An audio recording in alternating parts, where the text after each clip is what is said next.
Okay, so for this project, we're gonna use grid paper, and you are gonna need a pencil, you're gonna need a Sharpie, an eraser, and the eraser is very important because part of this we are going to erase, and then later on we're actually gonna be using colored pencils to color.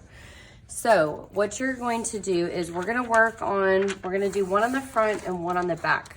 So on the front, we're gonna do a pumpkin, and you can see I've already started to grid it. And then on the back, we're gonna draw an Indian corn, and then you can choose which one you actually want to grid.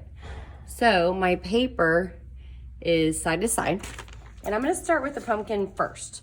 So right about here, I'm gonna start, so that's like 1, 2, 3, 4, 5 rows down. I'm gonna start my pumpkin, and the bottom of my pumpkin, I want it to be about right here.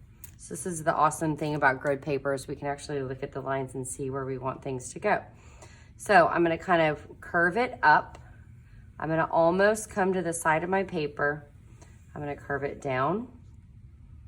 And then I'm gonna do the same thing on the other side. So I always like to see what I did on one side and then try to copy it on the other. But the cool thing about a pumpkin is they can be kind of irregular.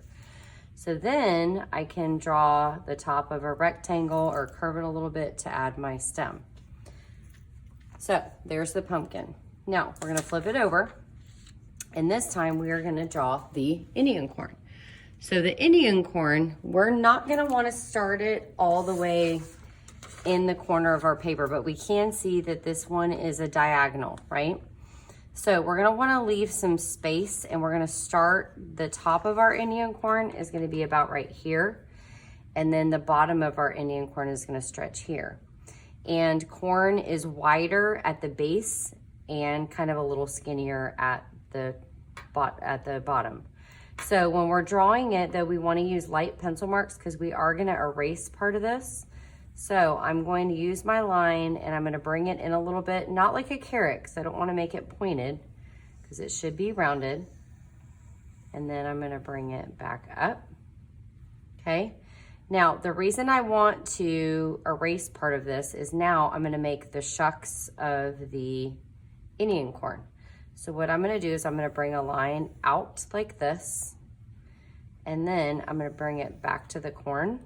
And I'm going to erase this line.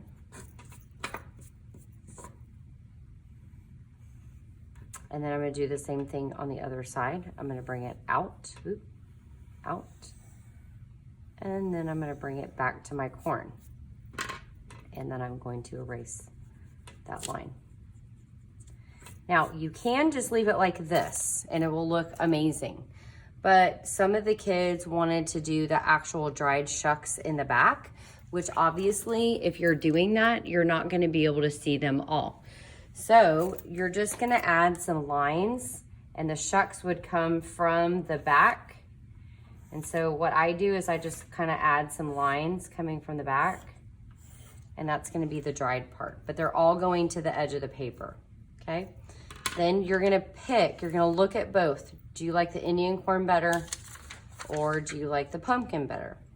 Whichever one you like better, you're going to go over the lines with Sharpie, but you have to choose one because the Sharpie will definitely go through the paper. The paper is very thin. So say that I chose the Indian corn. I'm gonna go over the lines with Sharpie on the Indian corn, and then on the back, I'm gonna go ahead and write my name. I'm gonna write my teacher's name, and then I'm gonna write whatever grade I'm in on the back, because this is the one that I decided I didn't wanna do. If it helps you, you can also make an X on there, and that will remind you that this is the side that you're doing.